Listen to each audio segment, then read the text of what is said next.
Hey Thrivers, welcome back to my channel, and if you're a new subscriber, a special welcome to you.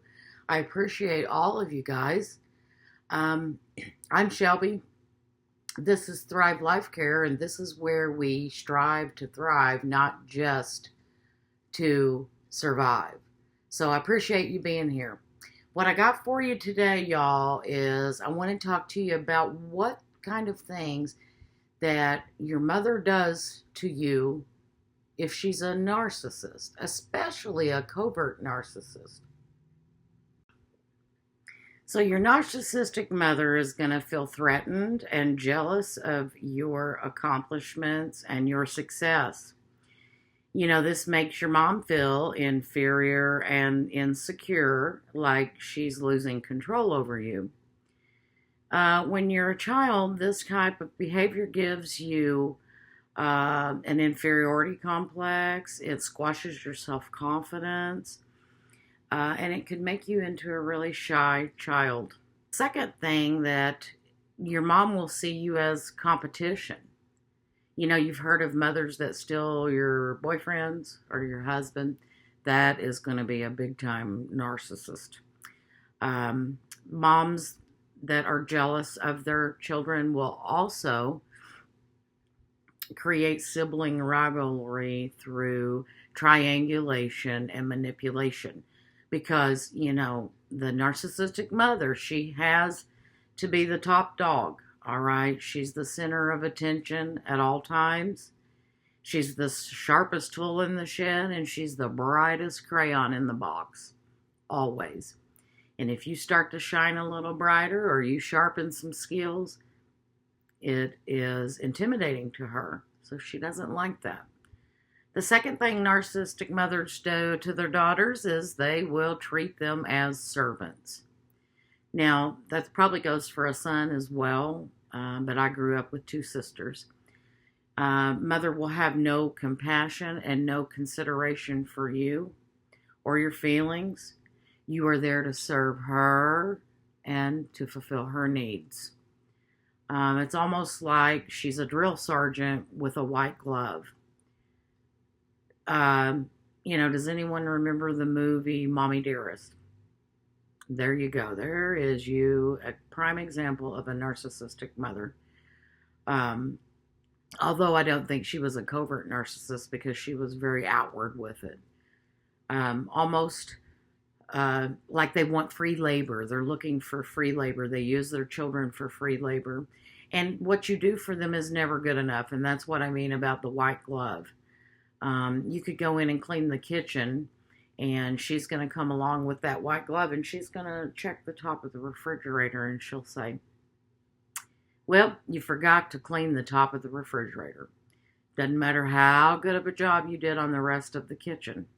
And who cleans the top of the refrigerator, especially as a teenager? I don't know of any. But again, see, you can never do anything right. It's never good enough. She's real good at giving orders, and she expects you to do them immediately. If she says jump, you're supposed to say how high and then get it done.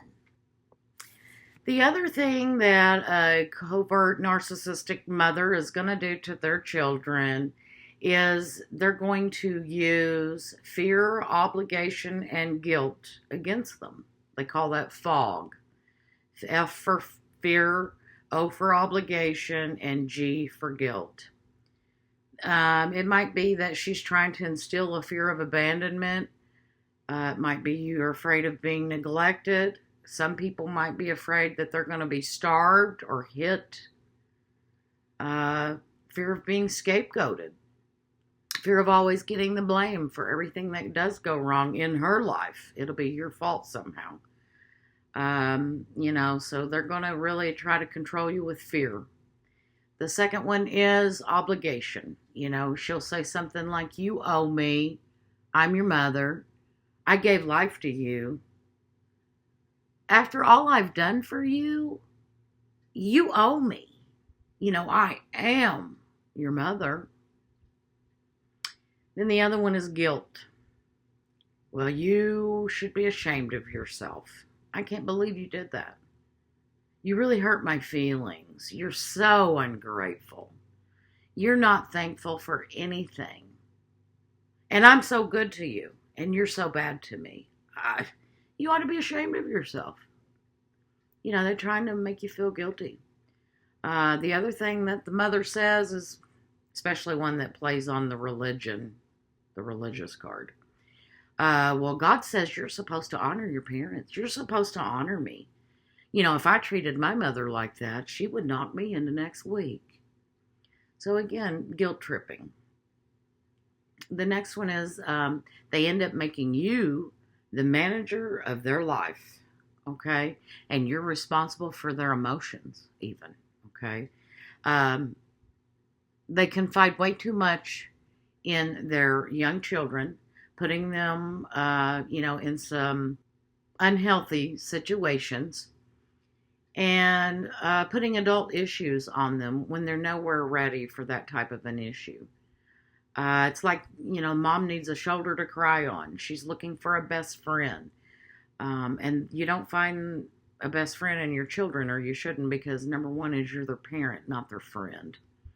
But they don't know how to parent because they make you the parent. It's like a role reversal. You become the parent and they become the child. And many times, along with that child that they become, they're always going to be the victim. Everything is someone else's fault. They're always the victim. Many times they'll play stupid. And a real funny one that my mother always said to me and my sisters, which now I find it really comical, is, when you would make a goal, or, you finally achieved something that you'd set out to do, she would say something like, well, that's a good job, but you should be thankful that I'm your mother because, intelligence comes from your mother. So, if you didn't have me for your mother, I don't know if you could have accomplished that. So they just really do a number on their children. And, for years, I knew there was something wrong with her, but I really couldn't put a name to it until probably 8 years ago or so. And I, figured it out. She was actually NPD. And, they never change. So you should never expect that they're going to treat you any better, because they won't. You will have to learn to deal with that in your own way, whether it's gray rocking or totally going no contact. For a long time, I held her at arm's length for many years, and tried to have limited contact. And then it got so bad because, see, she realized that I was pulling away from her, and, she didn't have control of me. And I wouldn't fight with her anymore. I didn't play into her pity parties. And when she would play the victim, in certain things, I would just tell her, you're not the victim. You've got a lot to be thankful for and grateful for. Just, keep her on track. But you cannot win. So another thing I learned is we don't justify, we don't argue, we don't explain, and we don't defend. Just remain quiet. But eventually, yes, I did have to just totally go no contact. And I have to tell you, it's been about, 3 years or so. And my life is so much better without the drama. Now, I know, if you have not experienced the emotional abuse of a narcissist, you don't understand. You probably think, how could anyone, stop contact with their mother? But if that's what you're thinking and saying to yourself, then you don't understand a true NPD and the abuse that they do to the close people in their lives. So anyway, I hope that shed some light on it for some people. If you like the video, give me a thumbs up. It really helps my algorithm. Maybe consider subscribing. And I'm glad you came and shared some time with me today. And come back often, see what I got for you, because you never know what I'm going to be talking about. Have a great day, and I'll see you on the next one. Bye, y'all.